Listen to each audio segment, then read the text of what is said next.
नमो नमः। स्वागतमत्र भवतां सर्वेषाम्। अद्य अहं भारतीवसन्तगीतिः अस्य पाठस्य हिन्दीभाषायां सरलार्थं करिष्यामि। सबसे पहले इस पाठ का अर्थ जानिए। भारती वसंत गीति ही, भारती कहा जाता है वाणी या वाणी की देवी सरस्वती को, और वसंत गीति ही मतलब सरस्वती का वसंत गीत। अब यहाँ पर वसंत गीत इसलिए कहा गया है क्योंकि इसको जो है वसंत ऋतु से जोड़ा गया है। आप सभी जानते होंगे कि वसंत ऋतु में ही वसंत पंचमी का एक त्योहार आता है, जिस दिन माँ सरस्वती की आराधना एवं पूजा की जाती है। तो उसी से जुड़ा है हमारा आज का ये अध्याय। इसकी रचना की है प्रख्यात कवि पंडित जानकी वल्लभ शास्त्री जी ने, और इसे काकली नामक गीत संग्रह से संकलित किया गया है। इस पाठ में जो है वाणी की देवी माँ सरस्वती की वंदना करते हुए कुछ कामना की गई है, और वो कामना क्या की गई है वो इस पाठ को पढ़कर आप समझिए। निनादय नवीनामये वाणी वीणां मृदुंगाय गीतिं ललितनीतिलीनां मधुरमञ्जरी पिञ्जरी भूतमालाः वसन्ते लसन्तीह सरसारसालाः कलापा ललितकोकिला काकलीनां। निनादय, सबसे पहले प्रत्येक शब्द का अर्थ जानिए। निनाद अय, निनादय अर्थात बजाओ। नवीनाम, नवीन होता है नई, और अये वाणी, अये यहाँ पर जो सरस्वती माता हैं उनको संबोधित करते हुए कहा गया है। वीणाम, वीणाम अर्थात वीणा को। मृदुम गाय गीतिम, मृदु होता है कोमल, गाय मतलब गायन करो, गीतिम अर्थात गीत का। और कैसे?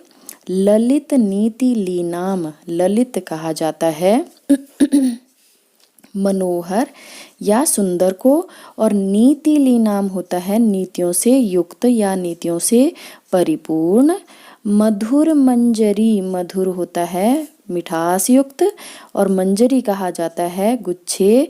पिंजरी भूत मालाह, पिंजरी भूत मतलब पिंजरी होता है पीले रंग का, भूत मतलब हो चुके, और मालाह मतलब पंक्तियाँ। वसंते, वसंते अर्थात वसंत ऋतु में। लसंतीह, अब लसंतीह का संधि विच्छेद करके देखिए, ये दो शब्द यहाँ पर हैं जिन्हें समासोक्त करके लिखा गया है। लसंती जमा इह, इह का अर्थ होता है यहाँ, और लसंती मतलब सुशोभित होना, तो लसंतीह का अर्थ हो जाएगा यहाँ सुशोभित हो रही हैं। सरसाहा, सरस, सरस अर्थात जिसमें रस हो, मधुर हो। रसालाहा, रसालाहा होते हैं आम के वृक्ष। कलापा ललित कोकिला, कलापा मतलब समूह, और ललित फिर से आ गया है इस शब्द जिसका अर्थ पहले बता दिया है। मनोहर या सुंदर को ललित कहा जाता है। कोकिला कहा जाता है कोयल को, और काकली नाम मतलब कोयलों की कूक को। निनादय, निनादय मतलब बजाओ। अब इसका हम सरलार्थ कर लेते हैं। निनादय नवीनामय वाणी वीणाम, हे माँ सरस्वती तुम नवीन वीणा को बजाओ, और ललित नीति लीनाम अर्थात मनोहर नीतियों से युक्त गीत का गायन करो। मृदु अर्थात कोमल या मधुर गीत का गायन करो। मधुर मंजरी पिंजरी भूतमालाह, मधुर मंजरियों से पीली हो चुकी, भूत अर्थात हो चुकी, मधुर मंजरियों से पीली हो चुकी।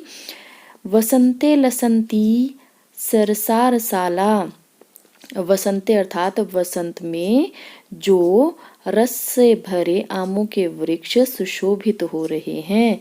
और उसके बाद वो क्या कहते हैं अंतिम पंक्तियों में?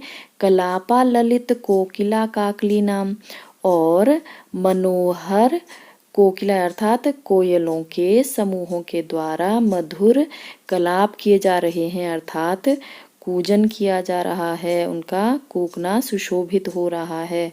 तो इसको फिर से एक बार बता रही हूँ कि हे माँ सरस्वती तुम नवीन वीणा को बजाओ, और सुंदर नीतियों से पूर्ण गीत का मधुर गान करो। इस वसंत ऋतु में मधुर मंजरियों से पीली तथा सरस आम के वृक्षों की पंक्तियां और आकर्षक कूक वाली कोयलों के समूह सुशोभित हो रहे हैं। अर्थात हे माँ सरस्वती, तुम ऐसी वीणा का वादन करो जिससे आम की मंजरियों और कोयलों की कूक से प्राकृतिक वातावरण सुशोभित हो जाए। वहति मंद मंदम सनीरे समीरे कलिंद आत्मजायाः सवानीरतीरे नतां पंक्तिम आलोक्य मधुमाधवीनाम निनादय। अब यहाँ पर वहती अर्थात बहती है, मंद मंदम, अब आपको पता है मंद मंद क्या बहती है, वायु। सनीरे, नीर कहा जाता है जल को, और सनीर होता है जल की बूंदों से युक्त, अर्थात स का अर्थ होता है साथ, नीर अर्थात जल, तो जल की बूंदों के साथ। समीर कहा जाता है वायु को। कलिंद आत्मजा, कलिंद की पुत्री आत्मजा कहा जाता है पुत्री को। कलिंद आत्मजा अर्थात यमुना नदी। सवा नीर तीरे, बेंत की लताओं से युक्त तट पर। नताम, नतन मतलब झुकी हुई। पंक्तिम आलोक्य, पंक्तियों को देखकर, और किसकी झुकी हुई पंक्तियों को देखकर, वो आगे बताया है मधु माधवी नाम, अर्थात मधुर माधवी लताओं पर। अब इसका भाव समझने के लिए आपको सबसे पहले बीच वाली पंक्तियों को शुरू करना पड़ेगा।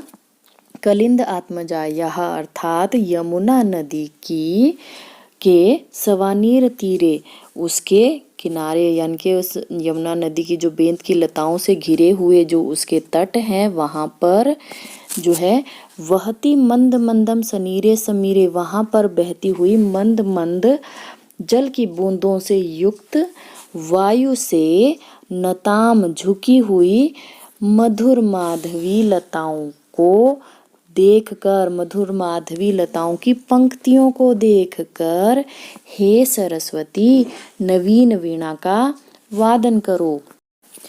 ललित पल्लवे पादपे पुष्पपुंजे मलय मारुतोच्चुम्बिते मंजुकुंजे स्वनन्तीं ततिं प्रेक्ष्य मलिनाम अलीनाम निनादय। अब यहाँ पर क्या कहा गया है कि ललित अर्थात मनोहर या सुंदर, पल्लवे, पल्लव कहा जाता है पत्तों को, पादप कहा जाता है वृक्ष को, और पुष्प पुंजे, पुष्प अर्थात फूल, और पुंज होता है समूह फूलों का समूह। मलय कहा जाता है चंदन को, और मारुत होता है वायु। मारुतो चुंबिते अर्थात वायु के द्वारा स्पर्श किए हुए। मंजू कुंजे, मंजू होता है सुंदर, और कुंज होता है लताओं से घिरा हुआ स्थान। और स्वनंतिम, स्वनंतिम अर्थात ध्वनि करती हुई।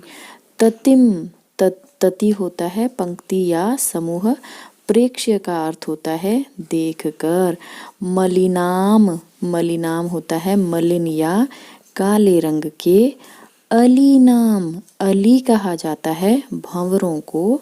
तो यहाँ पर अब इसका सरलार्थ इस प्रकार से रहेगा कि मलय मारुत चुंबिते अर्थात चंदन वृक्ष की सुगंधित वायु के स्पर्श से ललित अर्थात मनोहर पत्तों वाले वृक्षों तथा पुष्पपुंजे फूलों के समूह पर, और मंजुकुंजे सुंदर लताओं से घिरे हुए स्थान पर जो भंवरे, ठीक है, स्वनंतिम ततिम प्रेक्ष्य मलिनाम अलिनाम, काले रंग के जो भंवरे हैं या भंवरों की पंक्तियां हैं वो गुंजार कर रही है, बहुत सारे भंवरे जो हैं उस स्थान पर गुंजार कर रहे हैं।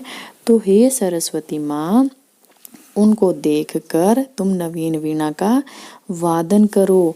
अर्थात दोबारा इसका सरलार्थ बता रही हूँ कि चंदन वृक्ष की सुगंधित वायु के स्पर्श से मन को मोह लेने वाले जो पत्तों वाले वृक्ष हैं तथा पुष्पों के जो समूह हैं, इसके अतिरिक्त सुंदर लताओं से घिरे हुए स्थान पर जो काले रंग के भंवरों की गुंजार दिखाई दे रही है, उन सब को देखकर हे सरस्वती तुम नई वीणा का वादन करो।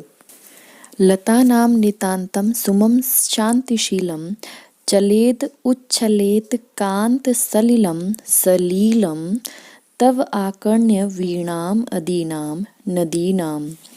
अब यहाँ पर कहा गया है लता नाम अर्थात लताओं का, नितांतम अर्थात बहुत ज़्यादा या अत्यधिक, सुमम सुमम कहा जाता है पुष्प, शांतिशीलम शांतिशील अर्थात शांति से युक्त, चलेत उच्छलेत चलेत मतलब चले और उच्छलेत मतलब कैसे उछलते हुए, कांत सलिलम कांत सलिल कहा जाता है जल को और स्वच्छ जल को कहा जाएगा कांत सलिलम। और सलिल में ल में छोटी ई की मात्रा है, ये सलिल होगा जल, और जो सलीलम है यहाँ पर ल में बड़ी ई की मात्रा है, इसका अर्थ यहाँ पर लिया जाएगा लीला के साथ अर्थात लीला करते हुए, लीला पूर्वक या क्रीड़ा करते हुए। तव आकर्ण्य तव जमा आकर्ण्य, यहाँ पर दो शब्द हैं, तव अर्थात तुम्हारा और आकर्ण्य अर्थात सुनकर, वीणाम अदीनाम, यहाँ पर भी दो शब्द हैं, वीणाम और अदीनाम। वीणा तो है, आप समझ गए हो, पूरे पाठ में वीणा वादन की ही बात की जा रही है, और अदीनाम कैसी, ओजस्विनी ओजपूर्ण, अर्थात वो वीणा कैसी हो, ओजपूर्ण, तुम्हारी जो ओजपूर्ण वीणा है, नदी नाम अर्थात नदियों का। अब यहाँ पर क्या कहा जा रहा है कि हे सरस्वती तव आकर्ण्य वीणाम अदीनाम, अर्थात तुम्हारी ओजपूर्ण वीणा को सुनकर, लतानाम नितांतम लताओं का अत्यधिक शांत, सुमम शांतिशीलम जो लताओं के बहुत ही शांति से युक्त फूल हैं वो खिल उठें, और चलेत उच्छलेत कांत सलिलम सलीलम कि जो नदियों का पवित्र स्वच्छ जल है वो भी लीला करता हुआ उछल पड़े, तब आकर्ण्य वीणाम तुम्हारी वीणा को सुनकर। अब यहाँ पर क्या कहा जा रहा है कि हे सरस्वती तुम्हारी ओजपूर्ण वीणा को सुनकर लताओं के अत्यधिक शांति से युक्त फूल खिल उठें और नदियों का स्वच्छ जल क्रीड़ा करता हुआ उछल पड़े। हे सरस्वती तुम ऐसी नवीन वीणा का वादन करो। अब यहाँ पर इसका भावार्थ इस प्रकार से रहेगा कि हे माँ सरस्वती की वीणा की ध्वनि से न खिलने वाले फूल भी खिल उठें और नदियों में स्वच्छ जल जो है प्रवाहित होने लगे, ऐसी कवि के द्वारा कामना की गई है। इसी के साथ ही अध्याय समाप्त होता है। अध्याय को अंत तक देखने के लिए आपका बहुत बहुत धन्यवाद।